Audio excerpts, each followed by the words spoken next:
तीसरी मर्तबा बिरादराने यूसुफ जब मिस्र पहुंचे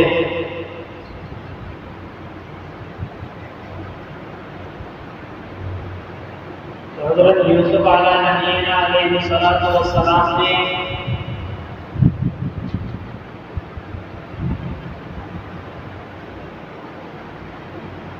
जब उनकी पूरी सरगर्दश सुनी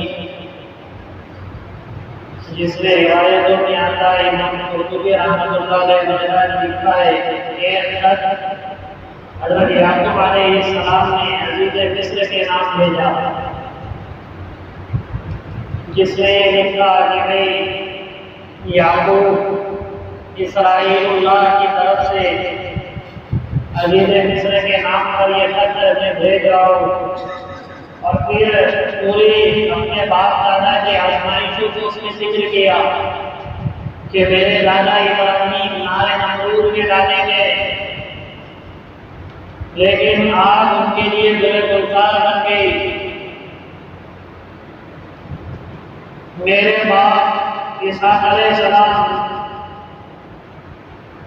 इनकी भी आजमाइश हुई सभा के जरिए जिस तरह इस्माइल अलैहिस्सलाम को सबीहुल्लाह कहा जाता है। बाद रिवायतों में ये इसहाक अलैहिस्सलाम को बैतुल मक़दिस का सबीहुल्लाह कहा जाता है। फिर मुझ पर अल्लाह ने हालात डाले, मेरा एक बेटा मुझसे दूर हो गया। फिर बिन्यामीन को आपने चोरी के जुर्म में कैद किया। हम नबियों की औलाद है, हम चोरी नहीं करते।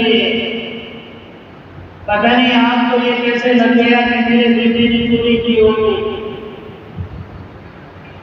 और फिर उस खत के आखिर में इमाम कुर्तुबी रहमतुल्लाह अलैह ने लिखा है, खत के आखिर में अकील जुमला हज़रत याकूब अलैहिस्सलाम ने ये लिखा कि अगर तुमने मेरे बेटे को न छोड़ा तो मैं ऐसी बददुआ करूंगा कि 7 नस्लों तक उसका असर को देखेगा।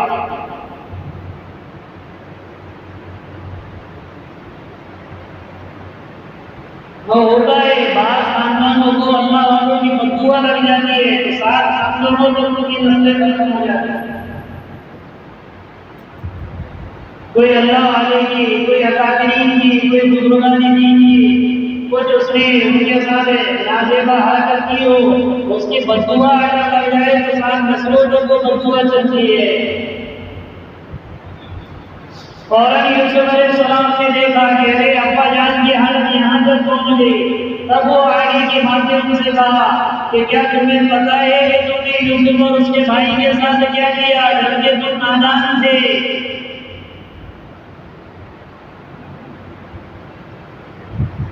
तुमने जिस वक्त ये मामला किया जो तुम तो बेखबर थे, नादान थे, उन्हें उनका जुर्म याद ही नहीं दिला रहे और उस जुर्म पर पर्दा भी डाल रहे। यानी तुमने जो किया वो नादानी में किया, लेकिन तुम्हें पता भी है या नहीं है। तब जाके उन्होंने कहा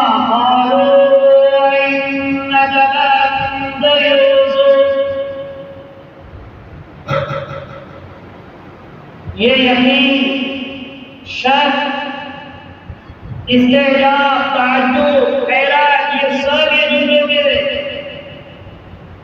सारे भाई ये कहने लगे इन्ना काना अंदा यूसुफ।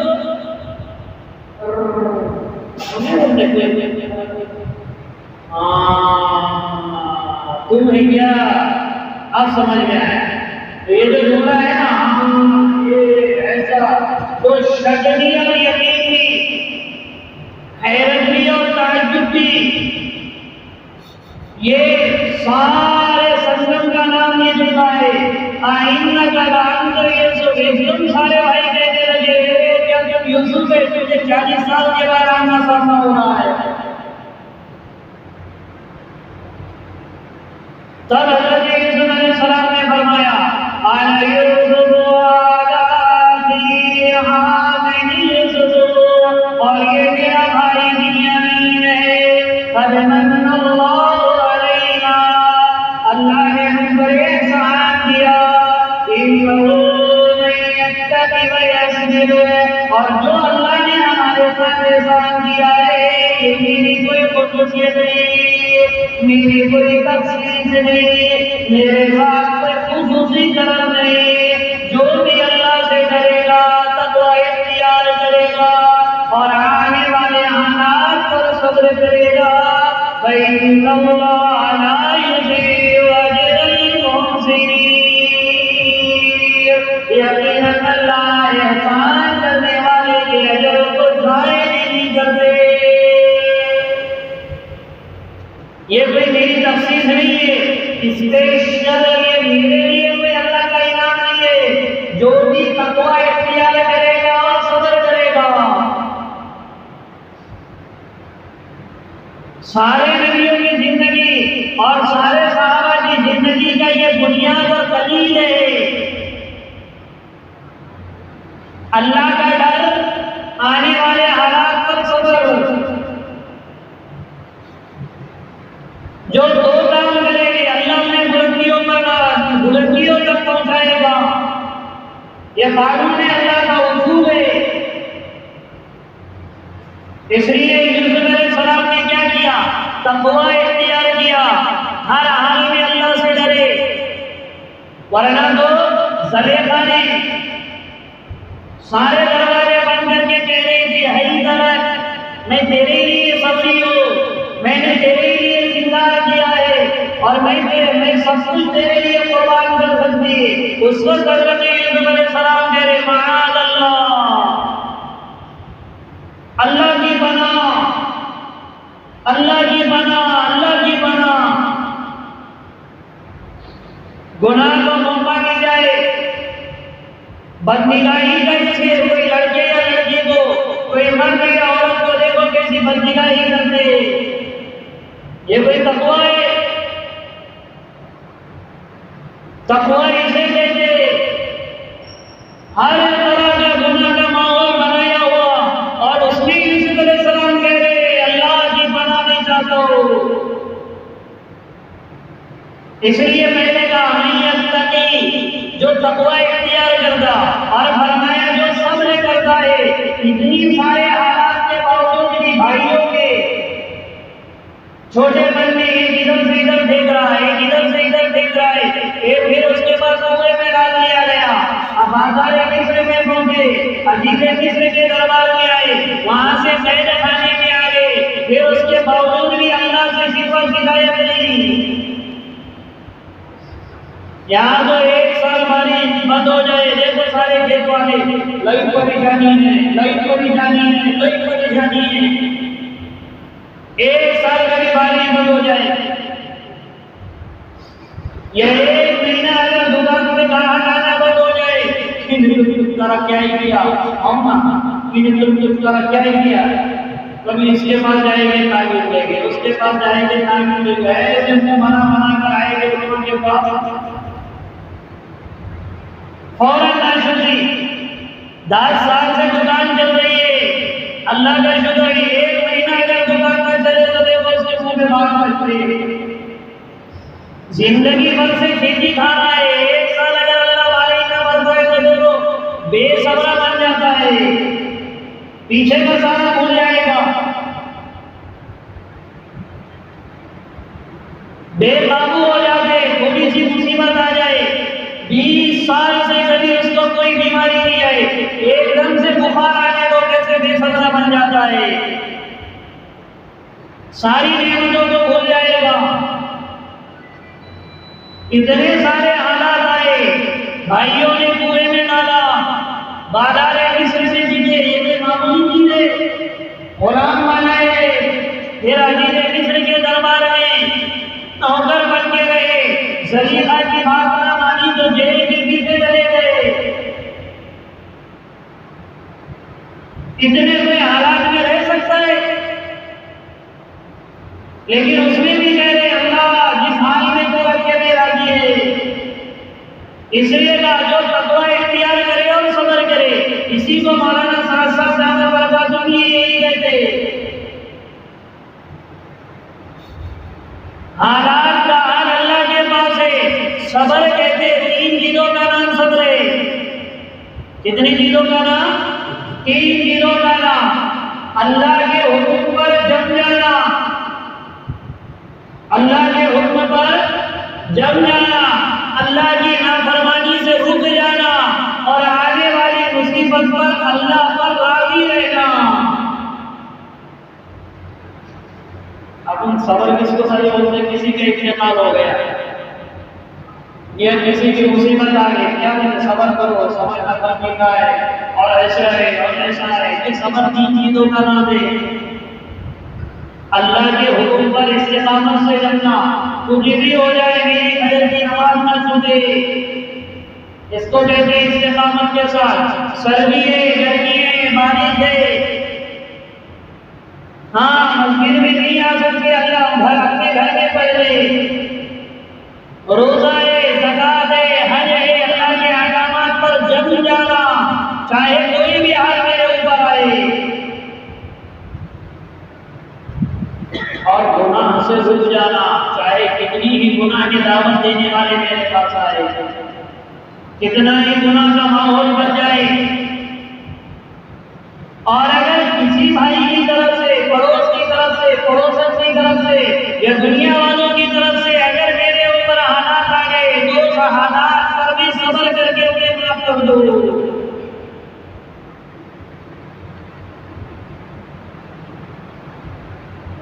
इसको कहते हैं कि अल्लाह से करे और सब्र। तक़वा कहते हैं तन्हाई में अल्लाह से करना। किसको कहते हैं?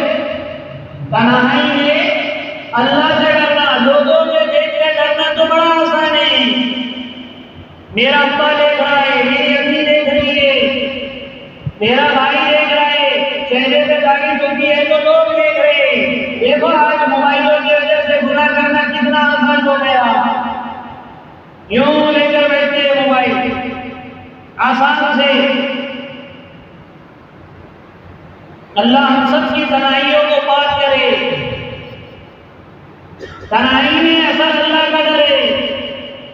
और सब्र ये 3 चीजों का नाम है। जो ये करेगा, यूसुफ अलैहिस्सलाम कहने लगे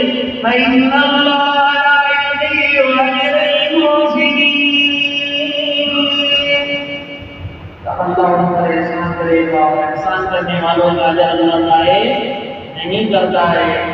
तो जो तुम ये पोजीशन मेरी देख रहे हो, यूसुफ अलैहिस्सलाम कहने लगे जो ये पोजीशन तुम मेरी देख रहे हो, तो ये नहीं है कि मैं किसी से लेकर या वोटिंग से चुन के या किसी को हिम्मत देकर यहाँ पर बैठा हो। जो भी तकवा इख्तियार करेगा और जो सब्र करेगा उसके साथ अल्लाह यही मामला करेंगे। जब भाइयों ने ये चीज देखी तो कहने लगे लक़द आसरक अल्लाह भाई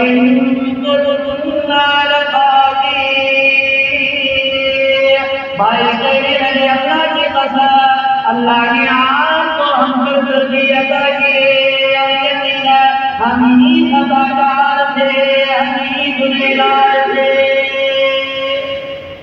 आप आया हूँ पहाड़ के नीचे, लक़द सल्लल्लाहु अलैहि अल्लाह ने आपको हम पर तरजीह दी। हम गुनहगार थे, खताकार थे, अब शर्मिंदा हो गए, काटो तो नहीं।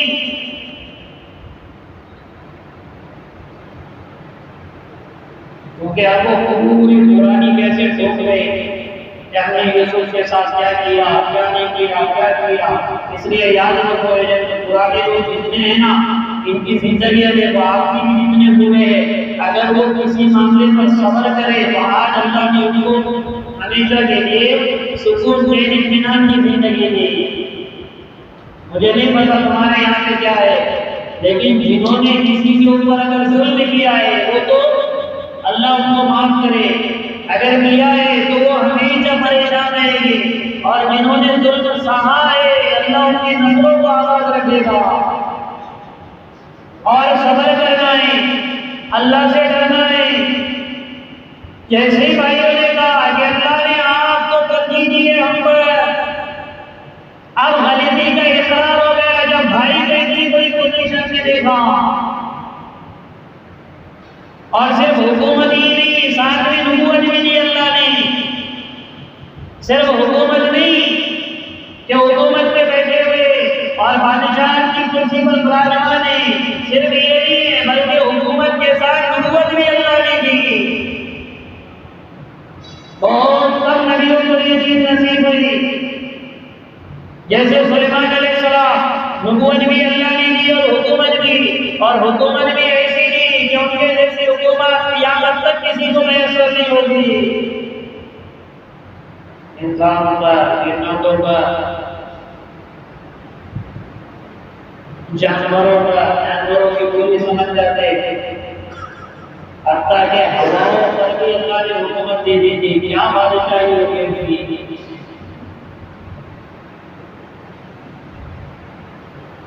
उसी में से यूसुफ अलैहिस्सलाम है कि इनको नबूवत भी अल्लाह ने दी और बादशाही भी अल्लाह रब्बुल इज्जत ने अता की।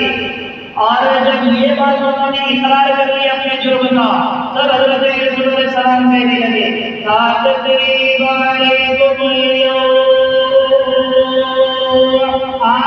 के दिन तुम पर कोई सरदर्दी नहीं होगी, कोई मलामत नहीं होगी, कोई तुम्हारे जुर्म का एहसास नहीं दिलाएगा। अल्लाह तुम्हें माफ कर देंगे। और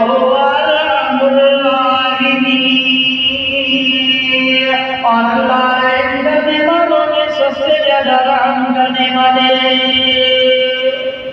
पहले अपनी तरफ से माफी दे दी, ला तस्रीब अलैकुम यौम, इतना सबसे भाइयों ने दिया, और कहने लगे आज तुम पर जर्रा बराबर की मलामत नहीं करूंगा। मलामत नहीं करूंगा का मतलब ये है पिछला जो तुमने मेरे साथ मामला किया है उसका कभी दोबारा जिक्र भी नहीं करूंगा। क्या माफ करना है। लोग आज देखो भाई के झगड़े होने दो, फिर माफी तलाकी हो गई, माफ कर दिया, बोले भी होता वो भी होता, कभी हज को जाने में झाड़े मार के रोते, और जैसी बात में आओ मस्ती में जाकर दो क्या करें, ऐसा करके फिर निकाल लो। फिर बुराई शुरू हो जाती। यूसुफ अलैहिस्सलाम कहने लगे, ला तस्रीब अलैकुम यौम, आज के बाद तुम पर कोई सरदर्दी भी नहीं होगी। जनाब मोहम्मद रसूलुल्लाह सल्लल्लाहु अलैहि वसल्लम ने फतह मक्का के मौके पर कहा, जब मदीना मुनव्वरा से निकले, मक्का मुकर्रमा में दाखिल हो गए, सारा मित्र हो गए। अल्लाह के नबी ने फरमाया, मन दखलल हरम फहुवा, जो हरम में रहेगा वो भी मामून हो जाएगा। जो अभी सुफियान के घर दाखिल हो गया वो भी मामून होगा, और जिसने अपने घर का दरवाजा बंद कर दिया वो भी मामून हो जाएगा। सारे कुरैश मक्का को सामने लाया गया, अल्लाह के नबी मौजूद है। आज से 18 साल पहले की तारीख याद है कि अबू जहल ने कैसे सताया, उमैया बिन खलफ ने कैसे सताया, उतबा उतैबा शरीफ और शैबा वलीद और मुगीरा ने कैसे सताया। ये सारे के सारे इनकी औलादे और सताने वाले सामने खड़े हुए, सब खड़े हुए। सनादीर कुरैश ओजड़िया लाला डाली, थूका था बदन मुबारक पर, रास्ते में कांटे डाल दिए, चलते हुए बदन मुबारक पर कचरा डाला, जिनके तुफैल में अल्लाह ने दोनों जहां को बनाया।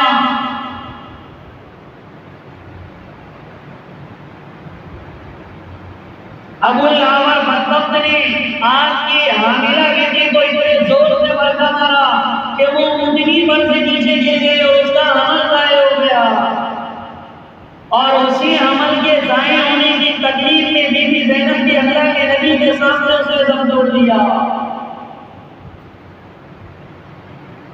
बिलाल हबशी को चट्टान सीने में रख रख कर तड़पाया गया। हजरत खब्बाब इब्न अलद रज़ियल्लाहु ताला अन्हु को अंगारों पर ले जाया गया। ज़िंजीरा रज़ियल्लाहु ताला अन्हा को इतना मारा गया कि उनकी आंख की बीनाई खत्म हो गई।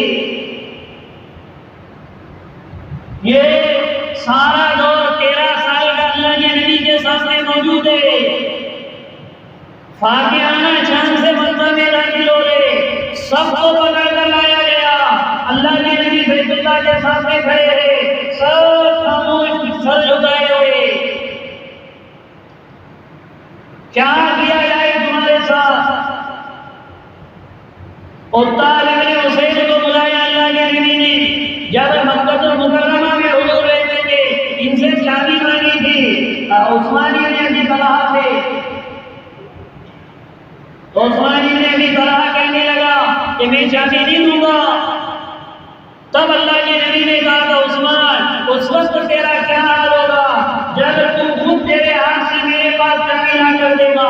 उस्मान बिन तलहा ने कहा मैं दुआ करता हूँ वक्त आने से मेरे अल्लाह मुझे माफ दे, क्योंकि घमंड लाए, झुकाव नहीं था, गुरूर था कि तुझे भी कहाँ ऐसी हुकूमत मिलने वाली कि मैं तेरे सामने झुकने वाला। लेकिन जब वो वजीब भी आ गया, सब खड़े हुए। अल्लाह के नबी ने उस्मान से कहा उस्मान की नबी करा लाओ बैतुल्लाह की शादी। फिर वो शादी दी, उस वक्त सब खड़े हुए थे। हिंदा नहीं थी जिसने कलीना गवाया था अल्लाह के नबी के चचा का, तगड़े रोड में जवान शहीद किए गए, तो उसने ऐसा सीना चाक किया, बाईपास नहीं करते वैसे चाक किया, अंदर से ऐसा कलेजा निकाला और कलेजा निकालकर कच्चा चबाया था। कसम भाई ने सुनी, क्योंकि उसके शोहर को अमीर हमजा रज़ियल्लाहु अन्हु ने मारा था।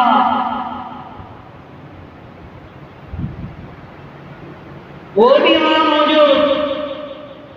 उस वक्त अल्लाह के नबी ने ये सारी तारीफ की। दुनिया के जो जितने बादशाह हुए जब फातिहाना शान से दाखिल होते ना मुल्कों में, तो खून रेजिया कैसे करते। तातारी कौम आई, हिटलर की तारीफ मालूम है सबको, तातारियों की तारीफ, खोपड़ियों के मीनार बनाए थे। चंगेज खान ने बगदाद में जब दाखिल हुआ तो खोपड़ियों के मीनार एक के ऊपर एक, एक के ऊपर एक, एक के ऊपर एक, एक के ऊपर एक खोपड़ियां। काबुल अफगानिस्तान में उसके पोता मारा गया, तो उसका उसूल ये दस्तूर ये था उसका जन्मे कि वो औरतों को छोड़ देता था, सारे मुल्कों को खत्म कर देता था। लेकिन जब काबुल में उसका पोता मारा गया तो इतना गुस्से में वो आया, उसने कहा काबुल के औरतों को तो मारा जाएगा, काबुल के कुत्ते और बिल्ली को भी जबा कर दिया जाएगा। कोई बाकी नहीं रहा काबुल में। वहां के सबको जो ज़बा किया गया, कुत्ते और बिल्ली को भी ज़बा किया गया, जिनका इन्होंने कुछ नहीं बिगाड़ा। और अल्लाह के नबी, आपके सहाबा सब इंतजार में नबी क्या कहेंगे।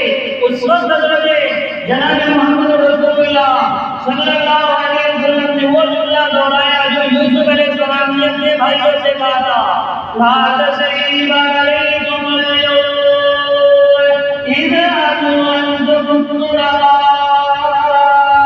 आज तुम पर कोई सरदरी नहीं होगी, जाओ आज तुम्हारा ज़माना है। इसलिए मेरे भाई यूसुफ ने जो जुमला दोहराया वही जुमला अल्लाह के नबी ने दोहराया और फरमाया मैं भी माफ करता हूँ, अल्लाह भी तुम्हें माफ कर देगा। देखो अल्लाह से भी मग़फ़िरत करवा रहे। क्या असर होगा ये नबियों का, कितना बड़ा असर। यहाँ तो मामूली मांगे से ना माफ करना करते न कभी कोई मुसीबत में अल्लाह से दुआ करते सामने वाले के लिए, और अल्लाह को भी पटा रहे माफ करवाने के लिए और वो आराम बनाने के लिए। अल्लाह को पटाने वाला जुमला है ये का ला तस्रीबा ने दुनिया।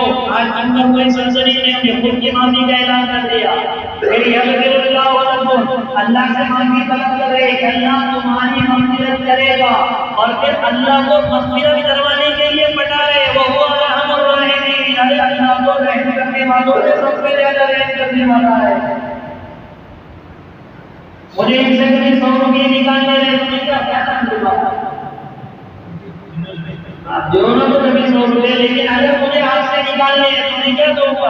अरे हिंदू में अगर पूरे नागपुर में माशाअल्लाह ऐसे सभी है के बाद कभी भी देव जगा देते और कभी भी आने वालों को 1000 2,000 रुपये देते, लेकिन मुझे कितने निकलना है 100 रुपये।